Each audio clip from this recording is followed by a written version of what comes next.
Hola, ¿qué tal? Muy buenos días a todos. Espero que se encuentren muy bien. Mi nombre es Leonardo Alvarado y en esta ocasión estaré dirigiendo esta séptima sesión. Un gusto conocerlos a todos. Igual ya había estado aquí presente en casi todas las reuniones.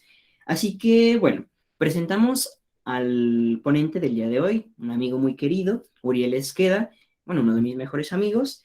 Él, pues, se ha dirigido a lo largo de la vida con bastante inquietud de defender la vida desde que tenía unos que 5, 8 años, me imagino. Esa es la historia que nos ha compartido. Y pues siempre estuvo formándose como un líder y también como un agente de cambio, ¿no? Por lo que pues presento a Uriel Esqueda. Él actualmente pues está estudiando para ser abogado, derecho, en la Universidad La Salle y pues ha hecho diferentes cursos a lo largo de toda su vida. También, pues bueno, tiene una formación muy extensa en estos temas y al mismo tiempo, pues también tiene mucha experiencia siendo un expositor, ¿no? Recientemente, pues estuvo allá con Agustín Laje y ha tenido otras participaciones a lo largo de México y también con Carlos Ramírez, ¿no? Así que presentamos a Uriel Esqueda, un valeroso defensor de la vida. Y bueno, ¿qué tema nos va a dar el día de hoy? Pues precisamente, ¿qué es el derecho a la vida, ¿no? Así que pues te dejo todos los reflectores, Uriel, y aquí estamos al pendiente. Muchas gracias, Leo. Muy buenos días a todos. De verdad es un gusto, un honor estar con ustedes para compartir y platicar sobre un tema fundamental que al final del día es el fundamento de nuestra causa, es el fundamento de nuestra lucha y sobre todo es el que nos brinda el sentido y el fundamento del por qué estamos haciendo nuestro activismo en torno a la defensa de la vida. Entonces, para mí todo un honor estar compartiendo con ustedes esta charla el día de hoy. Y bueno, me voy a permitir a compartir pantalla. Denme un segundo. Eh, Bien, igual, cualquier tipo de dudas que se vayan dando durante la conferencia, con todo gusto la van poniendo en el chat y le vamos dando la respuesta, ¿vale? Entonces, vamos a ver si se comparte. ¿Ya está viendo? Ya se está empezando a compartir, Uriel. Ya se ve.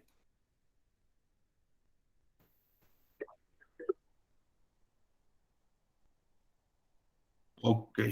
Ok.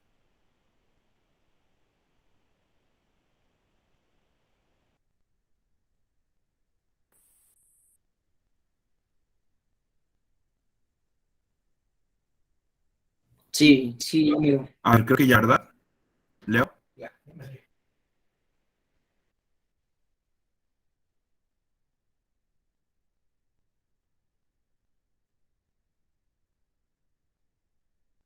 A ver, denme un segundo. Voy a tomar otra red. Una disculpa. Denme un segundo, un segundito.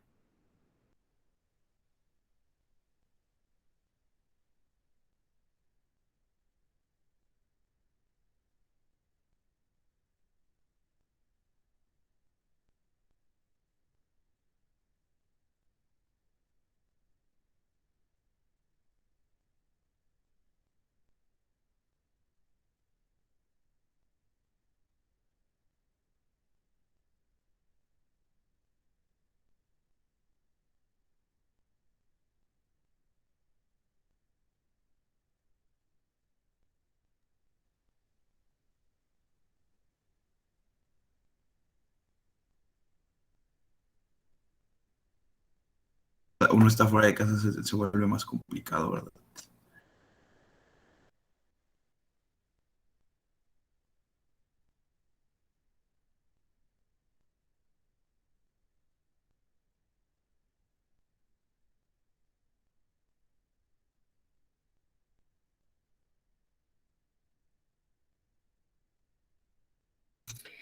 Bien, esperamos un momento en lo que Uriel solucione el problema de su conexión, así que seamos pacientes, por favor.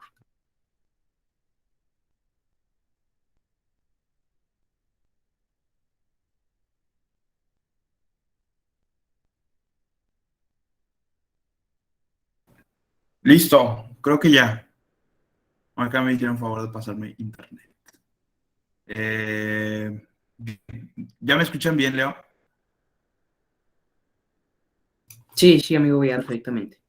Mejor que antes. Súper, de una.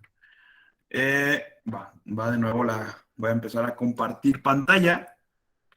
Y les decía, vamos a hablar el día de hoy sobre el fundamento tal cual de nuestra causa, ¿no? Se dice, bueno, los pro vida defienden el derecho a la vida, pero no en todas las ocasiones se sabe definir el término y muy pocas personas saben cuál es el origen de esa palabra o cuáles son los antecedentes, ¿no? Porque al hablar del derecho a la vida estamos hablando de derechos humanos.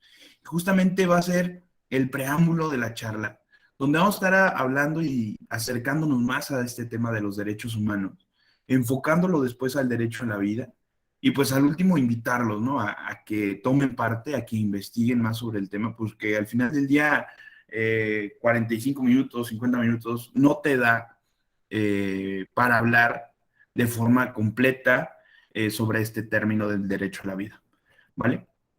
Entonces es importantísima esta parte. Primero, vamos a hablar acerca de los antecedentes de los derechos humanos. Los derechos humanos pueden ser vistos desde dos vertientes, la vertiente filosófica y normativa. Desde la vertiente filosófica, los derechos humanos encuentran su fundamento en la Ilustración, en autores como Hobbes, Locke, Rousseau, Montesquieu y Beccaria, ¿no? Este último, bueno, para mí que soy estudiante de Derecho, pues es uno de los que más he estudiado porque Beccaria hablaba sobre las penas, ¿no? Sobre que debía haber un trato digno con la persona que fuera culpable de algún delito. Hablaba sobre tener humanidad con el otro, ¿no? Y manejar el sistema penal de una manera adecuada. Entonces, todos estos autores de la Ilustración ofrecen argumentos frente a la lógica de un Estado absolutista, es decir, buscaban la protección de la dignidad humana frente al Estado que estaba privándolos de esos derechos fundamentales y en primera instancia, bueno, pues del derecho a la vida, ¿no? Porque había abusos, había violaciones a derechos humanos y lo que buscaban al final del día era una protección a la dignidad humana. Entonces, desde el ámbito filosófico encuentran su fundamento en este término, ¿no? De la Ilustración, en esos autores. Que reitero, es importante conocerlos, es importante analizarlos para conocer cuáles son los antecedentes filosóficos de los derechos humanos. Y hablando en un aspecto más normativo, los derechos humanos tienen su fundamento en tres documentos. Primero, la Declaración de Independencia de Estados Unidos. Después, la Constitución de los Estados Unidos. La Declaración de los Derechos del Hombre. Esos son como los tres documentos fundamentales o primordiales en materia de derechos humanos, que cuando tú ingresas a una charla, a un curso, son los primeros documentos que vas a analizar porque fueron los principales, ¿no? O los primeros en esta materia, que al final del día lo que buscaban era un reconocimiento de la dignidad humana, que era un término que no estaba tan presente frente a un Estado monárquico que les exigía demasiado o había otros intereses de por medio, ¿no? Como en el tema político, económico. Pero esos documentos sí son los primeros de los cuales a lo mejor en materia de derechos humanos son como los fundamentales, ¿no? Los principales a los cuales siempre acudimos. Pero la realidad es que hubo otros antes de estos que dieron justamente pie a que se crearan. Y fue, por ejemplo, la Carta de Juan Sin Tierra, el Edicto de Nantes y la Petition of Rights. Estos documentos fueron los que dieron origen a los textos normativos que tenemos como antecedentes en materia de derechos humanos. Reitero, no quiero meterme mucho en estos términos o en estos temas porque pues cada uno de ellos, hablar tanto del tema filosófico o del tema normativo nos va a dar muchísimo tiempo, ¿no? Nos vamos a perder demasiado tiempo, pero lo que queremos es generar ese contexto para que ustedes generen esa curiosidad, que ustedes investiguen en torno al tema que lo conozcan, pero sobre todo que sigan con esa formación constante. Y bueno, cuando hablamos de derechos humanos, debemos de hablar cuál es el fundamento de los derechos humanos. Y fíjense que la jurisprudencia en nuestro país, en México, nos habla que la dignidad humana es el origen, la esencia y el fin de todos los derechos humanos. Es decir, es el fundamento de ellos, sin el cual pues no existirían los derechos humanos, porque al final del día de ahí nacen, como lo dices, el origen, es la esencia, es decir, es lo que debe de proteger y es el fin, es a donde deben de llegar. Si un derecho humano no está enfocado a proteger la dignidad humana, no sirve. Entonces, la dignidad humana es fundamental para que nosotros entendamos la materia de derechos humanos y en general para que entendamos a la causa provida. A veces queremos nada más ver como, bueno, los providas son los que se oponen al aborto, a la inducción, a la investigación de embriones y a la eutanasia, ¿no? Como lo dice la RAE. Pero en realidad es todo, pues obviamente no, porque debemos de reconocer en la dignidad humana el valor supremo en virtud del cual se reconoce una calidad única y excepcional a todo ser humano. Es un valor supremo, que reconoces esa calidad que tiene esa persona, que tienes tú como persona y que tiene el otro. Y que por ende debes de respetarlo y protegerlo integralmente sin excepción alguna.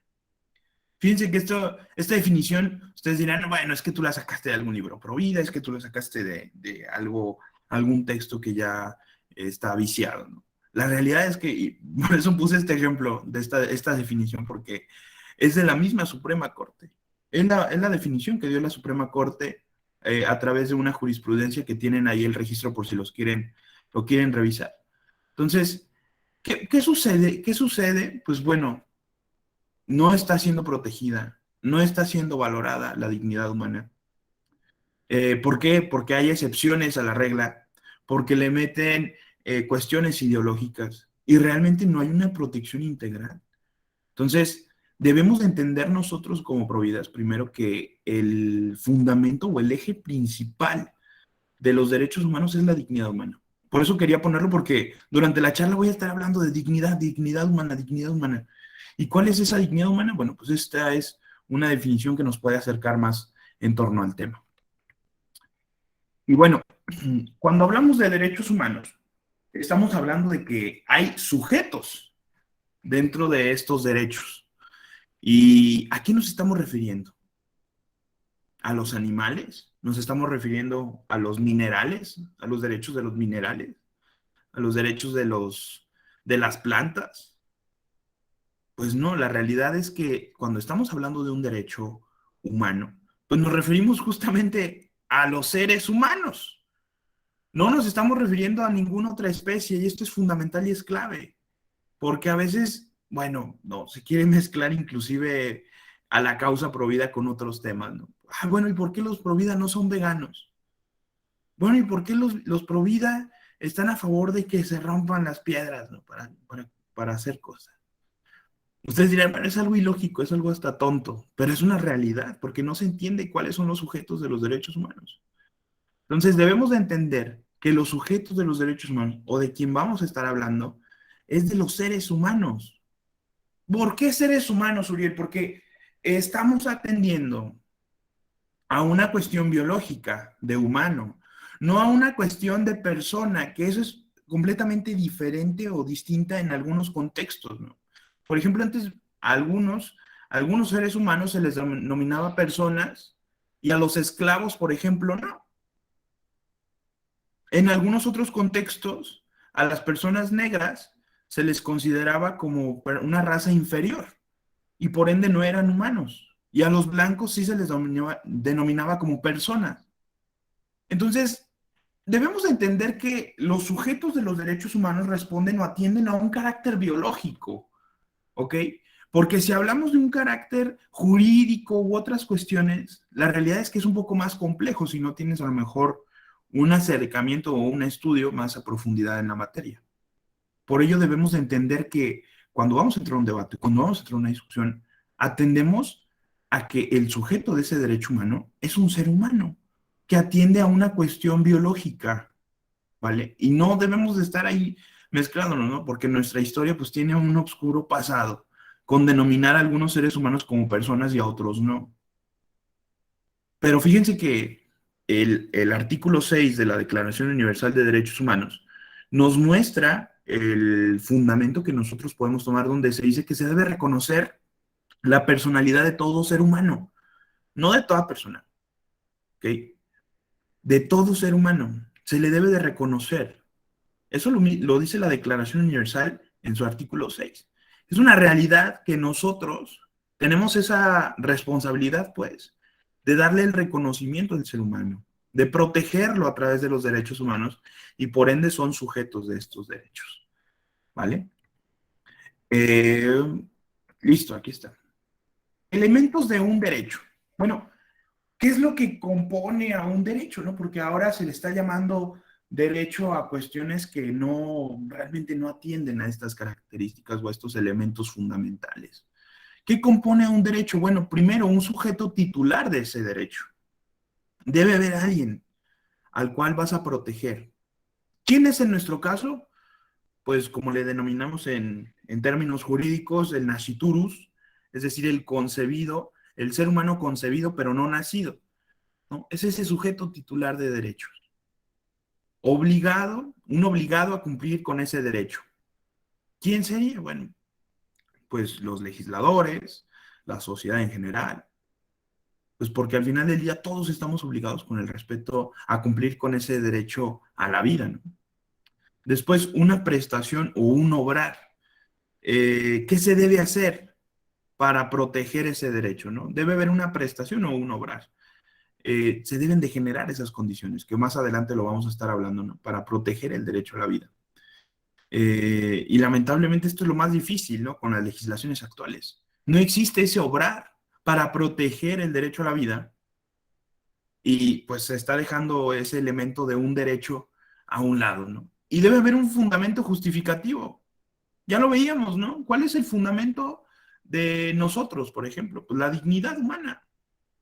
¿Tiene un fundamento justificativo? Sí, claro que sí, porque reconoces ese valor supremo que tiene todo ser humano por el simple hecho de serlo.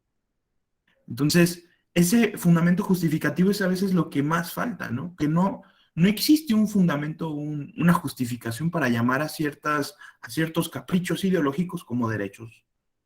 Es una realidad. Y bueno, nosotros como probidad debemos de reconocer y conocer esa parte, que forma parte de los elementos de un derecho, para no caer en ese juego y demostrar que no se cumple con ello. Y entramos a otra cuestión. Bueno, los derechos humanos, ¿qué valores protegen? ¿Qué protege un derecho humano? ¿Qué valores se protegen?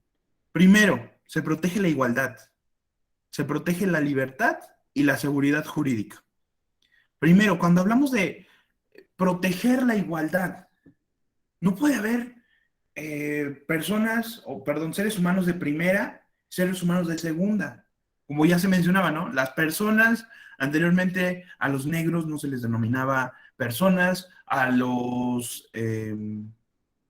las personas que eran esclavos tampoco. Es decir, no había esa protección al valor de la igualdad.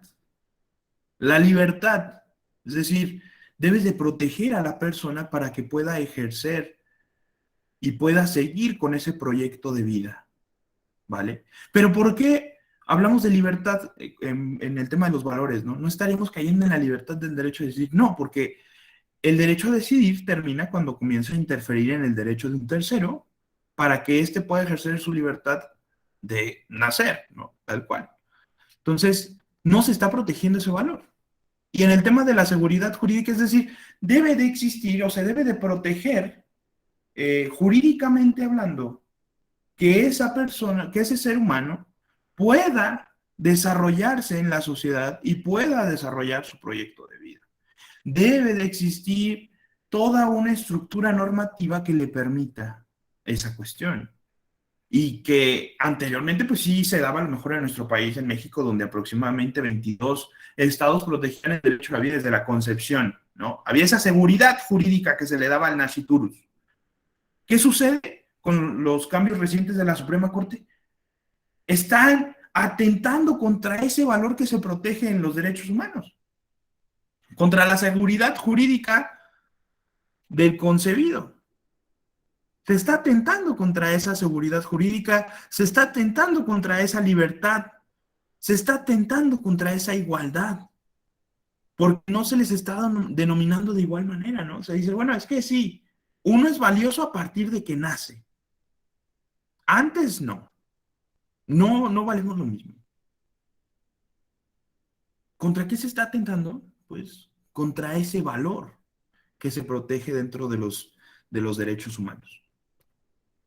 Y bueno, ¿cuáles son las características que cumplen los derechos humanos? Y son 4. Y de verdad estas características a mí, por ejemplo, me han funcionado cuando estoy en algún debate, estoy en alguna discusión, porque si te vas a las características de los derechos humanos, puedes lograr argumentar en torno a la defensa de la vida, no solamente en el tema del aborto, sino en otros temas. Primero, ¿cuál es la primera característica de los derechos humanos? La universalidad. Es decir, para todos los seres humanos, para todos. No es exclusivo un derecho humano de los que ya nacieron, no es exclusivo para los que ya tienen 15 años, para los que ya cumplieron 32 años. Es para todos. No es nada más para mujeres o no es nada más para hombres, para todos los seres humanos. Esa es una de las características fundamentales de los derechos humanos. Interdependencia, es decir, depende el respeto y promoción de un derecho que se pueda llegar a otro. En este caso, a nosotros la interdependencia, véanlo como una cadena, ¿no? Si tú rompes con el derecho a la vida, pues los derechos que se desprenden o están conectados con dicho derecho, pues no tienen sustento, ¿no? O ya no pueden darse. Es decir, por eso hay esa conectividad. Si no se respeta el derecho a la vida, pues no tiene sentido respetar los demás derechos, ¿no? Nos habla pues esta interdependencia de que todos están conectados y que el derecho a la vida, pues al final del día nosotros lo conectamos con esa interdependencia. Indivisibilidad. Es decir, tú un derecho humano no lo puedes dividir.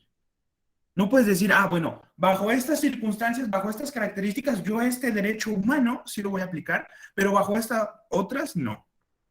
Es una realidad que lo que a veces buscan es decir, bueno, a partir de las 12 semanas, yo voy a dividir el derecho a la vida porque se va a empezar a respetar a partir de la semana 14.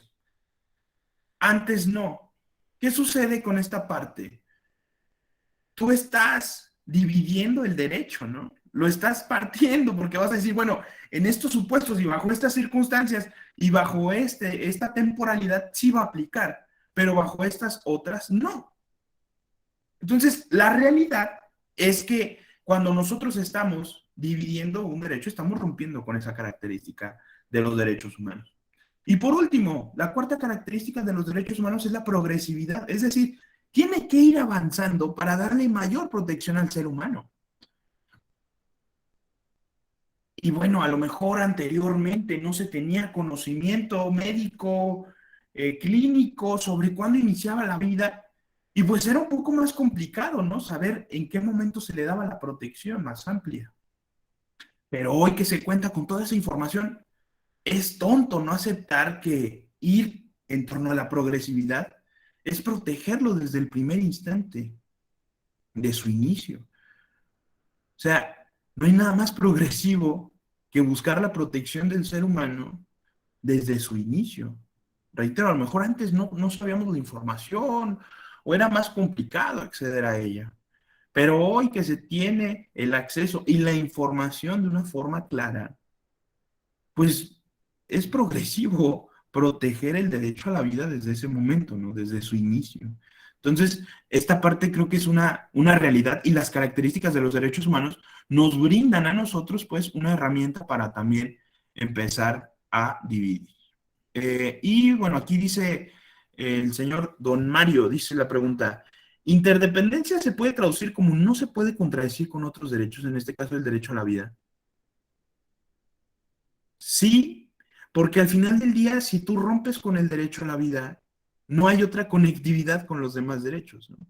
Por eso les decía, en la interdependencia vean como esa unión que tienen todos los derechos y que no se pueden ver de manera aislada, ¿no? No puedes ver el derecho a la vida de una forma diferente a como ves otro derecho, ¿no? Tienen que ir unidos, tienen que ir unidos. Entonces, la realidad es que la interdependencia nos permite ver esa visión y que a nosotros, bueno, en el caso de la defensa de la vida, pues si no hay derecho a la vida, pues no hay esa interdependencia con los demás derechos, ¿no? Porque no los vas a poder ejercer,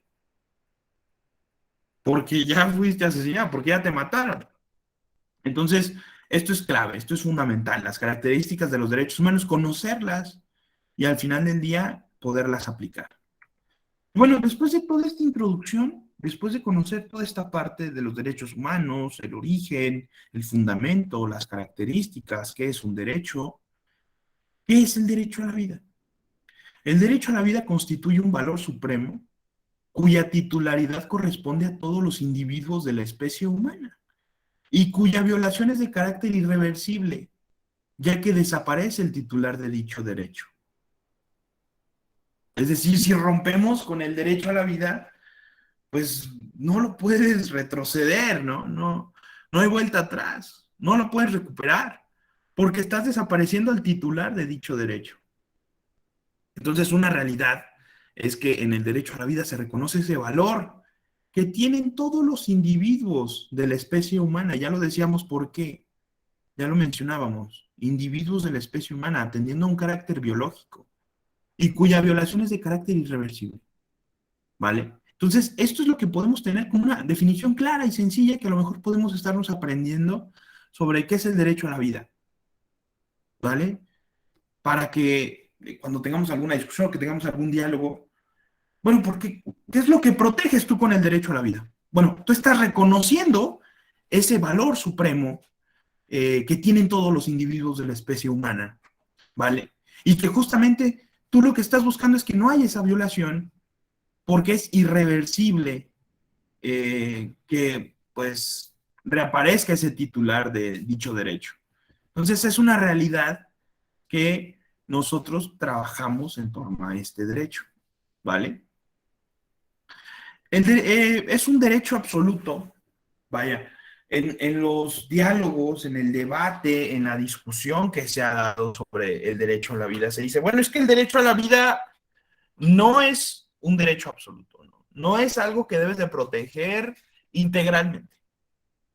Lo puedes proteger en algunas circunstancias y en algunas otras no. En atención a que, bueno, por ejemplo, es un embrión, pues en esas situaciones no le debes dar la protección. Bueno, es que ya es un adulto mayor que está en cama, que no responde, pues ya no tiene un derecho absoluto a vivir, a la vida. ¿Y qué forma parte de esto, de este derecho? Bueno, pues esa responsabilidad que veíamos anteriormente, ¿no? Pero la realidad es que se ha caído en ese debate de que, bueno, a ver, ¿será o no un derecho absoluto el reconocer que todos tienen o cuentan con ese derecho a la vida? ¿Vale? Y pues obviamente sí es un derecho absoluto, es una realidad, es un derecho absoluto, no lo puede estar dividiendo y pareciera a lo mejor para los que no están relacionados con el campo jurídico, que no están relacionados más con el tema del debate, pero uno de los mayores debates de verdad sí es ese. Bueno, ¿será o no un derecho absoluto? Porque bajo ciertas circunstancias sí puedo atentar contra la vida del otro. Bajo ciertas circunstancias yo puedo agrederlo. Es una realidad. El derecho a la vida es un derecho absoluto. Y también se dice, bueno, el derecho a la vida es un derecho fundamental. ¿A qué nos referimos cuando hablamos de un derecho fundamental? Y Luigi Ferraioli, que es un abogado reconocido internacionalmente por hablar en materia de derechos humanos, nos dice que un derecho fundamental son de aquellos derechos subjetivos que corresponden universalmente a todos los seres humanos. Eso es lo que nos habla este autor, que la verdad les recomiendo muchísimo investigar o leer o ver videos sobre Luigi Ferraioli para que entiendan más el contexto de los derechos humanos. Y él nos dice esto, ¿no? Cuando hablamos de que existe un derecho fundamental, estamos hablando que son todos aquellos derechos subjetivos, aquellos derechos intrínsecos que tienen todos los seres humanos universalmente. Entonces, y justamente ya si lo hilamos con las características de los derechos humanos, si lo estamos uniendo con todo lo que vamos viendo, pues vemos que es el fundamento, ¿no? Sin el cual los demás derechos no se pueden ejercer. Entonces, es una realidad que es un derecho fundamental al cual nosotros estamos atendiendo y protegiendo. La inviolabilidad, es decir, la prestación que corresponde a este derecho consiste en una conducta, acción u omisión de respeto, salvaguarda al bien básico de la vida. Y justamente lo mencionaba anterior, en las diapositivas anteriores. El derecho a la vida implica una conducta, ya sea de hacer o no hacer, para respetar y salvaguardar el bien básico de la vida. Es decir, tenemos esa responsabilidad de, ok, vamos con el tema de la acción, ¿no? Bueno, tú vas a generar políticas que protejan el derecho a la vida desde el momento de la concepción y se va a modificar la constitución de Guanajuato. Esa es una acción, es una conducta que te hace respetar y salvaguardar el bien básico de la vida. Pero ¿cuál sería una omisión? Bueno, pues a lo mejor el derecho a la vida implica el que no vas a asesinar a alguien, ¿no? Que no vas a ir por la calle y vas a dispararle a alguien. Implica esa omisión, ¿no? Ese no hacer algo implica también ese respeto y salvaguarda del bien básico de la vida. Entonces, el derecho al cual nos estamos refiriendo consiste en esa conducta de hacer o no hacer para respetar y salvaguardar dicho derecho. Y la inviolabilidad cuenta con 3 características. Primero, la duración. Segundo, así es absoluto o no. Y tercero, la ubicación dentro de los derechos humanos. Esas son las características que se hablan de la inviolabilidad. Primero, la duración. Bueno, es que bajo ciertos criterios, bajo ciertas características, se puede o no aplicar el derecho a la vida. Porque va a aplicar a partir de que naces hasta que ya tienes aproximadamente 60 años. Pero a partir de los 60 años, si tú, por ejemplo, quieres acceder a la eutanasia, lo puedes hacer. Es decir, no puede existir esa duración, ¿no? En la cual tú vas a estar aplicando el derecho. Es importantísimo quitar esa barrera de la duración y eso nos habla de la inviolabilidad. ¿Es absoluto o no es absoluto? Ya lo referimos anteriormente. Y la ubicación dentro de los derechos humanos, es decir, pues el derecho a la vida está ubicado como el primero. El derecho a la vida está ubicado dentro de los primeros, sin el cual pues todos los demás no tendrían fundamento ni sentido. Por ello estamos hablando de la inviolabilidad de los derechos. Una necesidad de protección, y aquí vamos a entrar a lo mejor un poco a discusión, un poco a debate o a diálogo, porque la realidad es que, bueno, ya vimos, ¿no? De que debe de existir una acción o omisión para proteger el derecho a la vida. Por ende, debe exigir una necesidad de protegerlo. Y por ende, en muchas ocasiones, estamos hablando de que se tipifica como un delito.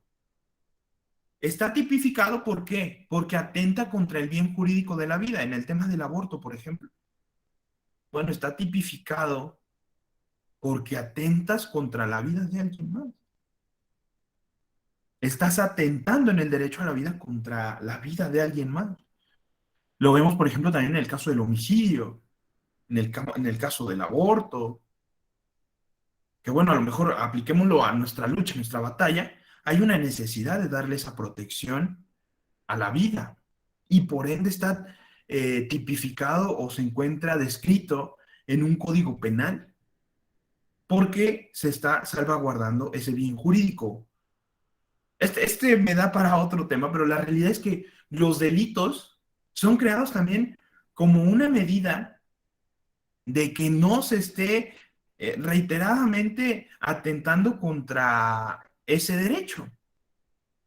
Bueno, el robo, ¿por qué está tipificado? ¿Por qué se encuentra en la normatividad el robo? Pues porque al final del día eso genera en las personas esa necesidad ya no hacerlo, ¿no? De decir, bueno, pues si lo hago, me va a suceder, me van a llevar a la cárcel, va a haber un procedimiento y va a suceder de esta manera. Ojo, no quiero entrar a discusión y decir, bueno, a ver, que si la cárcel o las medidas preventivas o las precautorias, etcétera, etcétera, son las mejores para el tema del aborto. Ahorita no quiero entrar en discusión en torno a ese tema. Lo que sí es que hay una realidad y una necesidad de protección que implica también que la sociedad reconozca y no vaya en contra de este derecho. Entonces, es fundamental y es clave que se encuentre tipificado, porque hemos caído en ese debate o en esa discusión de decir, bueno, es que no se puede criminalizar el tema del aborto y lo debes de despenalizar, lo debes de borrar del código, ¿no? Borrar por completo o derogar por completo el delito del aborto atentaría contra la vida, ¿no? Porque tú podrías practicar ese acto en cualquier momento del embarazo sin ninguna limitante y lo estaríamos elevando como un derecho, ¿vale? Entonces estamos dejando de reconocer a la vida, estamos dejando de reconocer el bien jurídico que se tutela. Entonces, por ello hay una necesidad de protección y por ello quería hacer esta aclaración de por ende, por eso existe en los códigos, por eso está tipificado en los códigos penales. Bueno, ¿cuándo se da esa internacionalización de los derechos humanos? Se dio a partir de la Segunda Guerra Mundial, un hecho que la mayoría conoce, en el cual había esa violación a los derechos humanos y que a nivel mundial generó esa conciencia de decir, ok, no nos podemos quedar pasivos, necesitamos hacer algo, e internacionalmente debemos de darle esa protección a la vida. Se generan instituciones para protegerlos, se socializaron, es decir, generaron esa comunidad entre el Estado y el ciudadano y se humanizaron, ¿no? Porque se empezó a reconocer este tema de los derechos humanos de una manera más clara, atendiendo a la dignidad del ser humano. Entonces, a partir de la Segunda Guerra Mundial es que comienzan a darse instituciones, se comienza a socializar este tema de los derechos humanos, es decir, se vuelve algo más común, algo más claro en la sociedad y se comienza a humanizar, porque se empieza a reconocer ese valor único y excepcional con el cual cuentan todos los derechos humanos, todas las personas. Y cuando hablamos ya aplicado más a nuestro sistema o aplicado más al tema bueno, México o cómo estamos atendiendo nosotros, hablamos que esa protección a los derechos humanos se dio de una manera más fuerte en nuestro país a partir del caso de Radilla Pacheco. Ustedes pueden investigar sobre ese caso, es algo que les recomiendo para que conozcan pues cómo surge más este boom en materia de derechos humanos en nuestro país. Caso Radilla Pacheco, que a partir del 2011, perdón, deja de aplicar una forma piramidal de los derechos humanos. Anteriormente, ¿cómo se veían los derechos humanos? Bueno, hasta arriba está la Constitución, abajo leyes federales, abajo vienen las normatividades estatales, abajo las municipales, ¿no? Y se veía todo como una pirámide, la famosa pirámide de Kelsen. La realidad es que a partir del 2011 se genera todo un bloque de constitucionalidad, ¿vale? En el cual tú estás viendo como si fuera un bloque a la normatividad, porque también incorporas a los tratados internacionales, pero sobre todo incorporas este término, el principio pro persona. Es darle la interpretación de la norma favoreciendo en todo tiempo al ser humano. ¿Y dónde podemos encontrar este principio pro persona? Uriel, en el artículo 1, párrafo 4 de nuestra Constitución. Encontramos el principio pro persona porque le damos esa interpretación de la norma. Bueno, si a la persona le favorece la aplicación de un tratado internacional, lo vas a aplicar, pero si le favorece que apliques un código civil, pues ese es el que vas a aplicar en la materia. Porque en materia de derechos humanos nosotros lo que estamos haciendo es dándole la mayor protección al ser humano. Eso es lo que nos habla el principio pro persona. Y eso es a lo que llegamos nosotros como sociedad. Y bueno, aquí quiero hacer un comentario, porque cuando nosotros hablamos de los sistemas en materia de derechos humanos es importante, y digo, hago el comentario como invitación para que no lleguemos a esa confusión en un futuro si llegamos a escuchar. Existen tres sistemas en materia de derechos humanos o protección a los derechos humanos. Está el sistema americano, está el sistema europeo y está el sistema africano. ¿Nosotros a cuál formamos parte? Pues al sistema americano. Nosotros formamos parte del sistema americano, ¿vale? Y por ello es que nosotros atendemos a esta parte y se incorporan los tratados internacionales, que ya lo veían en la charla anterior, en la charla pasada con Carlos, ¿no? En el cual veían esa parte de la Comisión de los Derechos Humanos, veían el tema del Pacto de San José, que atiende a nuestro sistema americano de derechos humanos y que es fundamental y es pilar para nosotros. Digo, todo este tema, la verdad es que es muy interesante. Te da para muchísimo más tiempo, pero es una realidad que nosotros debemos de estar atendiendo a ello, ¿vale? Y debemos de conocerlo. Y pongo como ejemplo, no quiero meterme de verdad mucho en el tema pasado, pero pongo el caso, por ejemplo, se utiliza mucho el caso del Pacto de San José, el artículo cuarto, ¿no? Y se dice, bueno, es que se da la protección a la vida desde el momento de la concepción.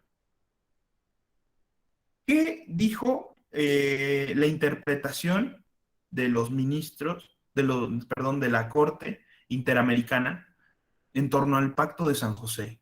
Decían, bueno, la vida debe ser protegida no desde el momento de la concepción, sino a partir del momento de la implantación, que para nosotros es aproximado en la semana 12, 14. Entonces, dejaron abierto ese campo, ¿no? Ellos dieron la interpretación en el sistema americano que les convenía atendiendo a sus intereses ideológicos, ¿no? Rompiendo pues con todo lo demás. Es una realidad, pues, que nosotros como providas debemos de estar enterados de esto. Conocer primero el control de constitucionalidad y también conocer los sistemas internacionales en materia de derechos humanos, para que no nos agarren en curva y decir, bueno, cuando nos hablen de Corte Interamericana de Derechos Humanos, cuando nos hablen de Comisión Interamericana de Derechos Humanos, debemos de conocer, debemos investigar cuáles son las funciones de ellos, qué es lo que están hablando, qué es lo que están determinando, cuáles son sus sentencias.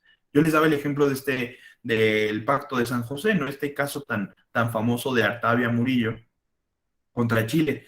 Es una realidad, pues, entonces, que nosotros debemos de conocer más a profundidad cómo aplica la materia de derechos humanos en nuestro país, en nuestra región, y pues, ¿por qué no a lo mejor conocer cómo está aplicando en Europa, cómo está aplicando en África? Entonces, ya vimos pues que tenemos ese compromiso y esa necesidad de conocer más sobre el tema. ¿Y qué pasó, por ejemplo, con las controversias que se dieron en la Suprema Corte recientemente, ¿no?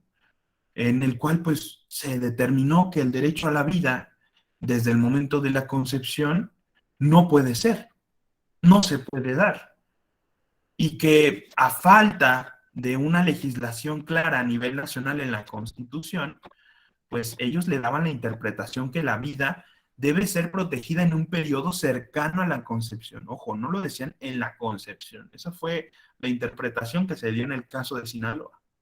Se decía, la vida empieza en un periodo cercano a la concepción. Ah, pues resulta que en tal estado lo están viendo a la semana 12, pero resulta que en este otro lo ven a la semana 14 y resulta que en otro lo ven a la semana 24 porque hay una laguna. ¿Cuál es ese periodo cercano? ¿Por qué no decirlo? La vida empieza en el momento de la concepción. Por tibieza, por intereses ideológicos, por como lo quieran ver, ¿no? En el tema de la corte. Pero una realidad es que inclusive ellos determinaron que la vida no puede ser reconocida a partir del momento de la concepción, sino en un periodo cercano. Ah, caray, pues dejas esa laguna para que cada quien haga la interpretación de cuándo inicia la vida. pues bueno, para cerrar esta parte, es importantísimo entonces tomar parte y acción en la causa provida para defender este derecho humano fundamental. Porque recuerden, si no es hoy, cuando vas a empezar a trabajar en torno a la defensa de la vida, ¿cuándo lo vas a hacer? ¿Cuándo? ¿Pasado mañana? ¿El próximo mes? ¿El próximo año? ¿Ya vas a empezar a defender la vida? Y si no es aquí, ¿dónde lo vas a hacer? No, bueno, es que me voy a esperar para irme a otro país. Bueno, es que me voy a esperar a irme a otro estado para allá sí defender la vida. Bueno, si no es ahí donde estás, si no es ahí en tu familia, si no es ahí en tu escuela, ¿dónde lo vas a hacer? Y si no eres tú el que lo va a hacer, ¿quién sí lo va a hacer? ¿Te vas a esperar a que lo hagan tus amigos del Grupo Provida? ¿Te vas a esperar a que los hagan los del Pro-Life Army? ¿Te vas a esperar a que lo haga tu compañero? ¿Te vas a esperar a que lo haga tu familiar? Si no eres tú, ¿quién lo va a hacer? Es importantísimo entonces tomar parte y acción en torno a la defensa de la vida.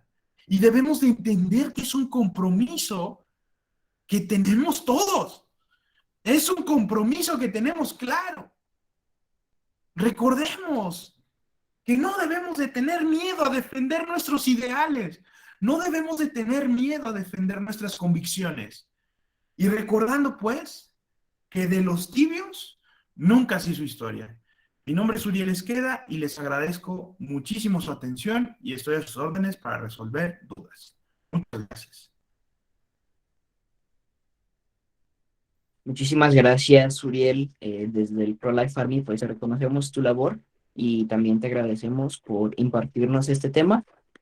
De antemano, pues no sé si existan por ahí algunas preguntas que ya no hayan sido comentadas por ti, Uriel. No veo ninguna reciente. Igual, si alguien lo desea, los micrófonos están abiertos, pero pues primero levante la mano para poder ceder el turno de manera apropiada, ¿no?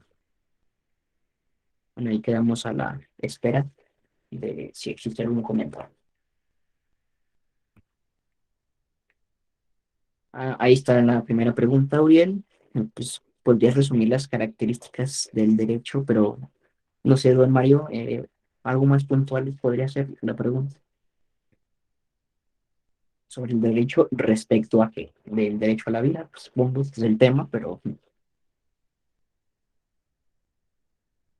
Sí, sí, sí, sí, con gusto la respondo. Nada más si me puedes dar un poquito de contexto o si puedes abrir tu micrófono con todo gusto también.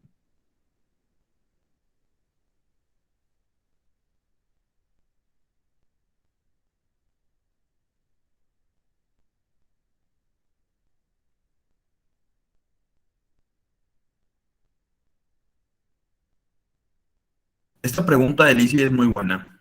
Dice, si la propia Comisión Nacional de Derechos Humanos no reconoce el derecho a la vida, ¿qué se puede para evitar que ellos sigan aprobando estas terribles leyes? Primero, votar de una manera adecuada por las personas que integran nuestro Senado.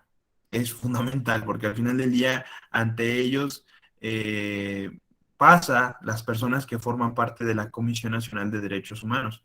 Entonces, es clave. ¿Qué podemos hacer nosotros? Votar primero por buenos senadores.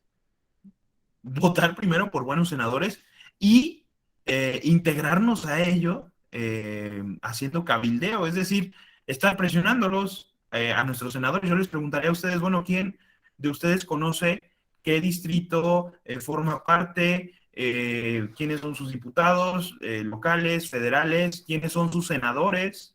Es importantísimo conocerlos y saber dónde está su casa de gestión, saber cómo piensan. Es decir, primero necesitamos un acercamiento con nuestros propios legisladores. Necesitamos un acercamiento con nuestros senadores, que en el caso de la CNDH son los que los determinan o son los que votan, ¿vale? Para que ellos lleguen. Es importantísimo entonces involucrarnos en esta parte.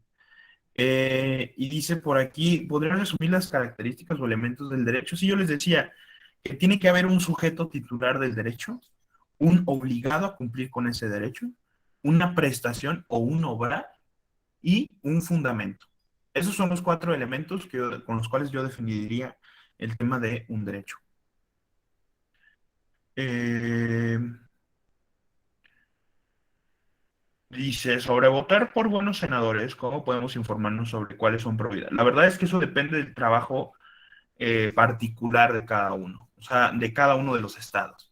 Necesitan revisar sus redes sociales, necesitan investigar la página del Senado, entrar, ver cuáles han sido el sentido de sus votaciones sobre temas que a nosotros nos confieren y pues bueno, al final del día acercarnos con ellos. Creo que es la mejor forma, ¿no?, de saber cuáles son pro y cuáles no. Existe por ahí, y tenía yo por ahí una lista de senadores y cuál era su opinión en torno a ciertos temas. La voy a buscar, ya si la encuentro, con todo gusto la comparto.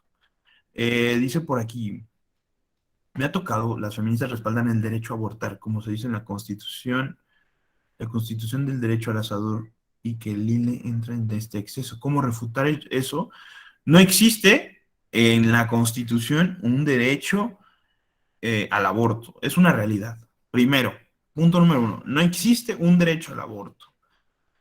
Lo que utilizan es el artículo cuarto de la Constitución como fundamento, y de hecho la controversia de la Suprema Corte fue en torno a ese aspecto del artículo cuarto de nuestra Constitución, sobre la decisión sobre la cantidad de hijos y el esparcimiento de los mismos, ¿no? Pero esto no habla de un derecho al aborto, no te habla de que un Estado debe de garantizar el aborto. Es una realidad, no existe. Son dos puntos clave. Primero, tu derecho termina cuando interfieres en el derecho de un tercero, en este caso del concebido pero no nacido, en su derecho a vivir. Ahí termina tu derecho, ya no puedes interferir en tu derecho, no le puedes llamar derecho a esa parte. Punto número dos, no existe ningún tratado internacional que reconozca el derecho al aborto. No existe, no existe. ¿Qué existe? Un tuit de Arturo Saldívar. Existe un comentario que hizo en televisión, que hizo en el periódico. No existe un tratado internacional que reconozca el derecho al aborto. Y de hecho no hay fundamento en los elementos que se dieron en la controversia de la Suprema Corte. No hay, no existe. Entonces yo respondería de esa manera. Dice, ¿de qué manera puede utilizarse en un debate la mención de estos documentos que mencionaste al principio y tratados internacionales? Ya que muchas veces la otra parte no considera como válidos esos documentos o tratados por no ser mexicanos. Miren, les voy a dar un tip. Y aquí lo tengo guardado y fijado en mi computadora, porque pues siempre lo uso para la universidad y es una gran herramienta. Esta página que les estoy poniendo en los comentarios es una página de la Suprema Corte que nos habla sobre los tratados internacionales de los que México es parte y que han sido reconocidos y ratificados en el Diario Oficial de la Federación. Ya con Carlos lo veían en la charla pasada, y si no, pues vayan a ver la conferencia que quedó grabada. Pero cuando les digan, bueno, es que no tiene aplicación, sí, y se publicó en el Diario Oficial de la Federación tal día, y ahí ya tienen el dato, ¿vale? Ya ahí lo tienen. Estos son los tratados internacionales que le aplican a México. Y bueno, al final del día ahí tienen ya el acercamiento y el conocimiento más claro. ¿Alguna otra duda, pregunta?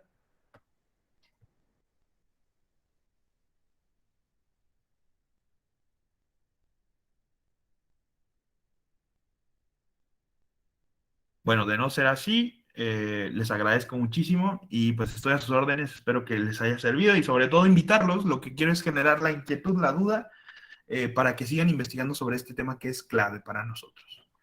Y pues quedan a cargo de Leo. Pues bueno, muchas gracias, Uriel. Te agradecemos el tiempo que le has dado a esta charla y pues también por los conocimientos recibidos, ¿no? Esta página muy importante de pues, la Cámara de Senadores o del gobierno pues, federal, donde podemos encontrar esta información y también estos breves consejos, ¿no? Pues muchas gracias, Uriel. Estamos ahí a la orden y pues bueno, esta grabación se encontrará disponible